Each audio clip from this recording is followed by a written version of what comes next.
This is a response to Mickel Jackson and the call for shared governance. Democracy isn't a group project. Tell your party leader to stop gridlocking the Republican process. No, you want them to be the government or have the damn government because someone else won the election. What kind of crap? Democracy can work if you all drop the tribalism, the hate, and the lies, Miguel.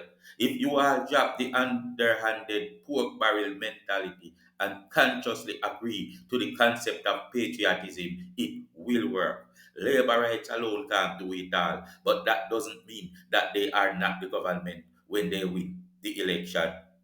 Welcome back, people. SkyWalker here again.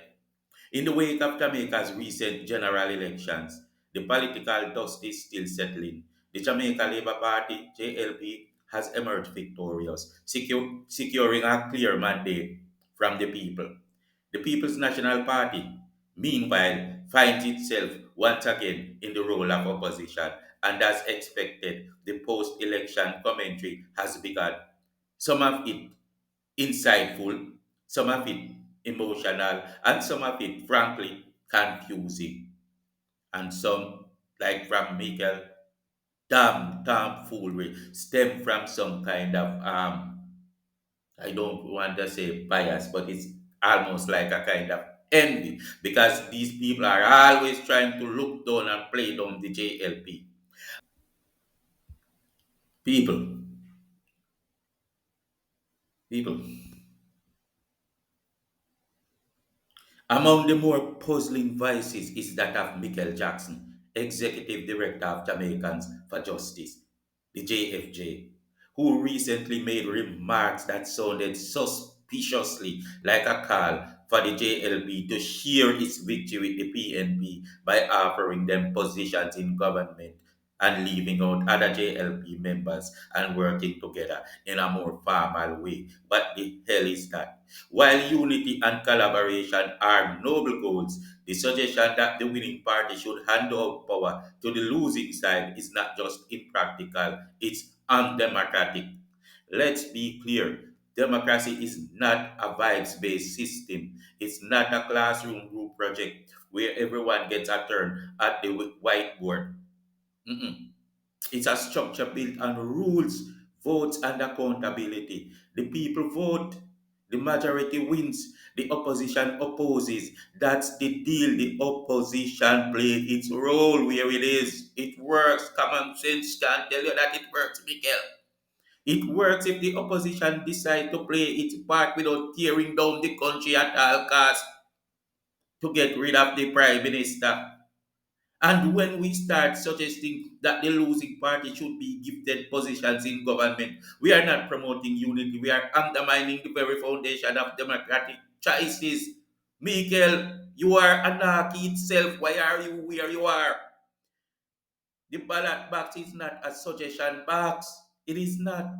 Jamaicans went to the polls. They made their choice. The JLP won. That's not a feeling. It's a fact. And in a functioning democracy, facts matter. The idea that the winning party should now dilute its mandate by offering roles to the losing side is not only illogical, it's disrespectful to the voters who made their decisions. Why are you like that and you say you are for justice? Imagine telling the electorate, thanks for voting, but we are going to mix things up anyway. That's not unity, that's confusion. If everybody play their role in a democracy, it will work. It is the People's National Party that is always trying to do other stuff, going abroad all over the place and trying to tear down the country unpatriotic. And it sends a dangerous message that elections don't really matter and that political power can be redistributed based on vibes, pressure, or guilt. Opposition is not a punishment, it's a role. Opposition is a role, Mikel.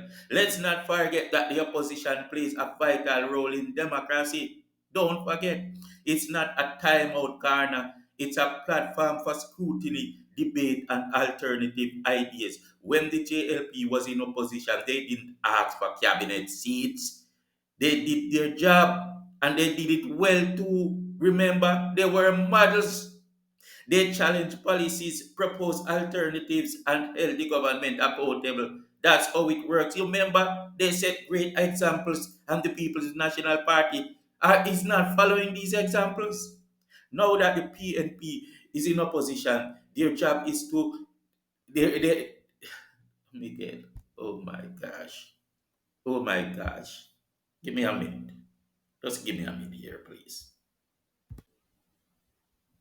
You see, the People's National Party cannot be treated as more important as anyone else, you know. And now that they are in opposition, their job is to do the same as the JLP did when they were in opposition, or as any other party anywhere else in the world in a democracy like this does. Not to seek consolation prizes, not to demand a slice of the pie they didn't bake, but to represent their constituents, sharpen their ideas, and prepare for the next election. That's democracy, that's dignity. And when they are playing their role, they will have an opportunity to see what could be done better, and they can do it when they get themselves into power. Isn't it? Isn't that so? That how it works? People, let me pause to remind you to support this channel.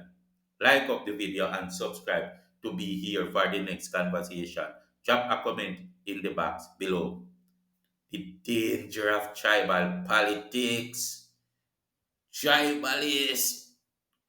Mickel Jackson's comments, while perhaps well intentioned, which I doubt, reflect a deeper issue in Jamaican politics, the creeping influence of tribalism. It's all tribalism. People. It's frustrating. It is upsetting. It's really, really. It's like, oh man, too often public figures become so entangled in partisan loyalty that they lose sight of principle. They start seeing governance not as a duty but as a prize. And when their side loses, they don't regroup, they retaliate. I see the same thing in the end.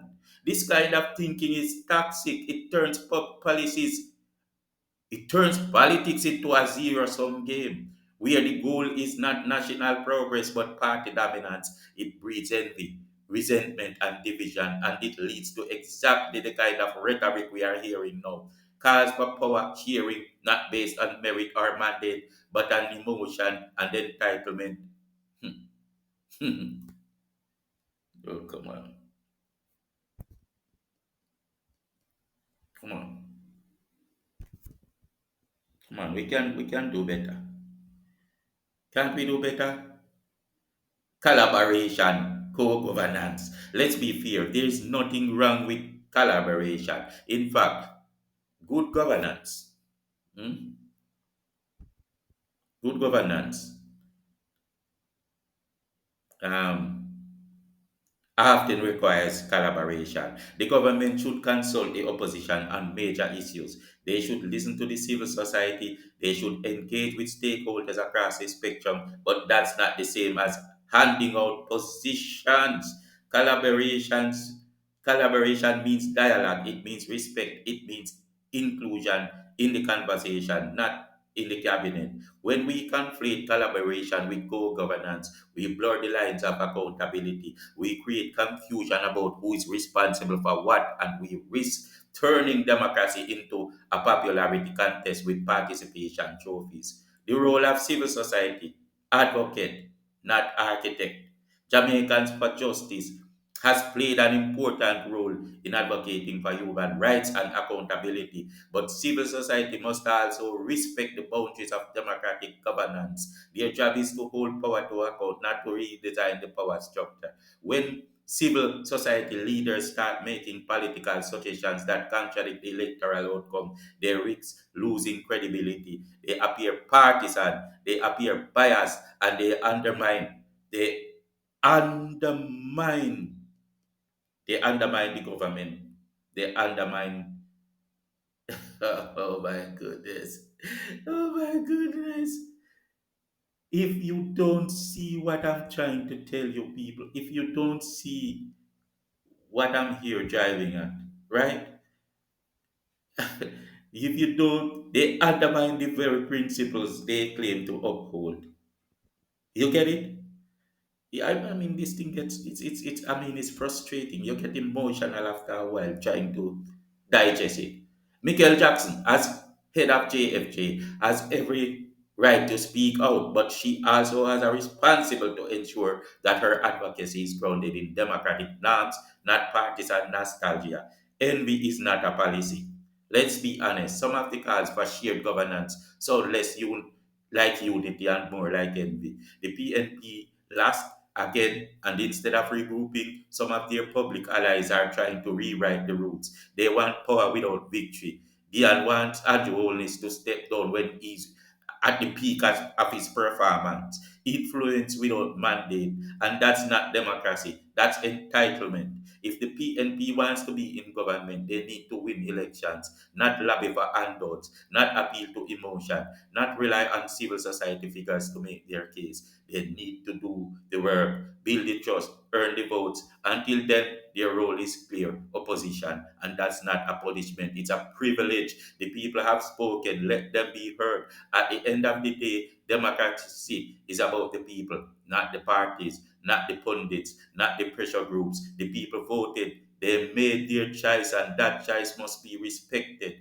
To suggest otherwise is to insult the electorate, to say, we know better than you.